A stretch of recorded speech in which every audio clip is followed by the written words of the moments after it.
Hamilton, the renowned Broadway musical by Lin-Manuel Miranda, came out in 2015 and promptly took Broadway by storm. Away with just the traditional contemporary ballads and the occasional operatic number to change things up just a bit, the whole production itself changes things up to say the least. Rap and hip-hop, jazz, contemporary pieces, and mixes of each of them come together to create a never-before-seen experience. As a historically accurate piece of media? Questionable at best, while misleading and incorrect at worst.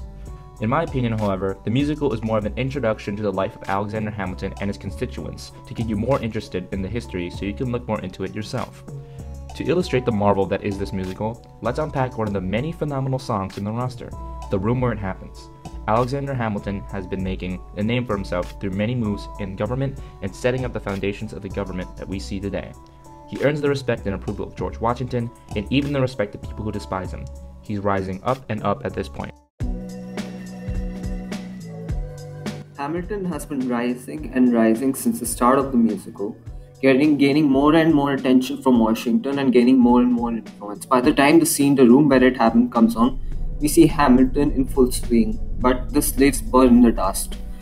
As we can see from this perspective, we can see his growth in the song non-stop from his perspective. In this scene, we see Hamilton starting with telling the jury that they're making history, as this is the country's first murder trial, and for them to feel the glory of it. And as he speaks, you can feel the excitement of Hamilton's tone. He considers himself the star, looking at everything like it's the most beautiful thing that exists, and everyone else is below him. Like when he arrogantly calls Burr his assistant counsel instead of co-counsel. You can see how he just ignores Burr when he asks him why he considers himself the smartest person in the room, and how it will be his doom, but Hamilton just doesn't listen to him. Burr continues to question him by asking why he's in a hurry all the time and keep all his faith in what he believes in. He goes non-stop about the liberation, how corruption fills the economy, and that's why he needs to go in public service, as he believes it's his duty to fix corruption. You can see himself praising himself about how he helped in perfecting the constitution and the blind belief he has in the system of strong central democracy, comparing that to the Greek philosopher from Athens named Socrates, whose main belief was that there was only one God compared to the Greek belief of multiple gods, as he believed to be guided by one inner voice. He died after being made to drink poison after being convicted of corrupting you. What Hamilton means by comparing himself to Socrates is that if he didn't stand for what he believed in, his life, he would waste his life like Socrates, teaching youth who are not capable of understanding what he's saying. He wishes to do something to fix the system instead of this. When Burr asks who his client is, he says it's the new US Constitution. Hamilton proposes to write a series of essays written anonymously defending the Constitution to the public. Though the part we can see Hamilton try to convince Burr to believe in the Constitution while Burr refusing, causing Hamilton to ask what he believes in. What's the point of everything? Which causes Burr to ask him what if Hamilton is wrong. Hamilton replies to asking him what's the point of all this studying, fighting, and killing if he didn't get to build this nation. You can see Hamilton believes in a better world, a better tomorrow, which he has a chance to win, and he's so proud of the fact he gets to do it. He pushes Burr to stand by his side, but is absorbed in his dream that he does not notice his friend is envious of his success. He joined forces with James Madison and John Jay to write a series of 25 essays, but ends up writing 85 essays in a span of 6 months defending the Constitution. John Jay wrote 5, James Madison wrote 21, and Hamilton writes the other 51. This shows the depth of trust and confidence Hamilton has in the Constitution, while then also showing the depth of research done in making the Constitution. Burr asks, how does Hamilton write like this, which keeps him alive? What keeps him alive? It's as if it's his purpose and nothing else matters. Hamilton asks Burr to stand in his lead Treasury Department. Throughout the scene, we can see Hamilton's energy as he keeps saying how lucky they are to be alive right now. This is the high point of Hamilton, as he has this passion and excitement about everything that is happening and how he refuses to back down without getting no for an answer, and how he finally convinces Burr to run the Treasury office with him. He believes this to be his chance to make history, and he will not throw this away at any cost. For Hamilton striving to make history, there seems to be someone who feels as though they're going to be lost to history. In contrast, during the scene where Aaron Burr sings The Room Where It Happens, Burr has a shift of character. Because of this shift, Burr is at his lowest point. In order to understand how this is Burr's lowest point, we must look at Burr's past before he sings the song in the musical. Before Burr sings The Room Where It Happens, he can be characterized as having a superiority complex. This can be attributed to the many times he offers advice to others. But what makes his advice fallacious is he fails to see others' points of view. He only believes that his is correct. You can see this many times in previous songs and scenes of the play. He puts people like Alexander Hamilton, John Lawrence, Hercules Mulligan, Marquis de Lafayette, among others, down constantly. In fact, there is a song, Wait For It, which the main point of this song is to establish the difference between Hamilton and Burr. In the song, Burr says Hamilton's pace is relentless. Burr clearly believes that Hamilton, along with others, make decisions too quickly and are reckless. On top of Wait For It, there is also a song called Nonstop. In this song, we begin to see a change in Burr. Burr says even though we, in this case he means himself and Hamilton, started at the very same time, Alexander Hamilton began to climb. Burr is beginning to shift to feel a sense of inferiority.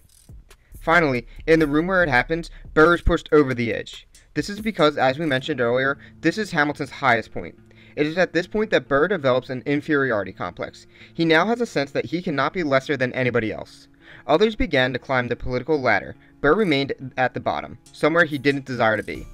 Even if Burr had the same level of skill as other members of government, he was never given any opportunity at first to join the government. This was because Burr never really put himself out there, or his ideals, for the public to see and understand.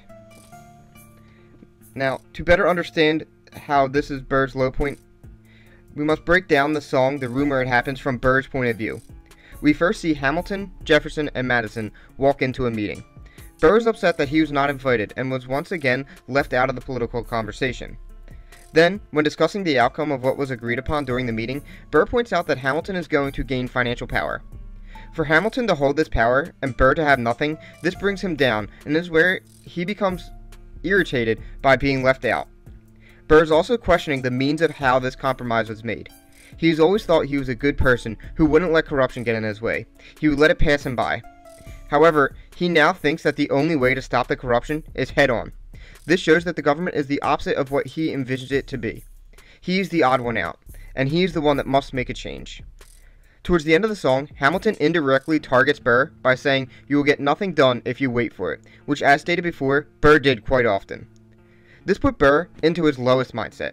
This is the part that sent him over the edge. After Hamilton says that, instead of saying no one else was in the room where it happens, Burr shifts to saying, "I want to be in the room where it happens." This is Burr's lowest point. This is that shift. Most people don't realize how much analysis and effort goes into writing a script. Just recently, I learned that screenwriters show, before they even have a set, how a character should move in a scene. For example, in the song The Room Where It Happens, Burr's entrance, which was upstage, must have been written into the script. The use of emotion in this musical number is very high. We start off with Hamilton feeling down and ashamed, something that is almost shown completely in his facial expression and body language. As the song continues, the tempo of the music changes to identify how Burr is feeling when he is singing. As someone who's very used to being in plays, performing in them, being backstage in them, and someone who's dabbled in screenwriting, I know it's not easy to come up with lyrics, then a melody that complement the words, and have good character development at the same time. I can't even imagine having to write a historical song and then having a way to make that flow. One way we see all of this is when Burr is singing about how badly he wants to be a part of the meeting that Hamilton, Madison, and Jefferson are a part of. The tempo of the music increases along with the volume of Burr's voice, showing his excitement. Then soon after, the tempo slows down and Burr's voice is very quiet. This shows a different emotion. It is clear to see by the change of the music alone that Burr is now completely longing to accomplish his dream and to be in the room where it happens. Another thing that I'm very impressed with is the use of outside characters to tell the story. A lot of the song consists of Burr explaining what he has heard about the trio sitting in the room. While doing this, different characters who are not present during the song chime in to tell what happened. Lin-Manuel Miranda, the author of the play, had to write the song so it was clear enough that Hamilton, Madison, and Jefferson were not present at the time of the song, who had been close or remotely aware that Burr is telling this story, while using their characters to describe the story. Did that make sense? I don't really think so. Okay, let's try this. It's like when you tell yourself a story in your head. No one else knows that you're telling the story, but in your head, everyone who's a part of the story is reenacting a story, but they're not actually there. So he had to write in a way that this made sense on paper, so that it would make sense on the stage, which is what makes this an incredible performance.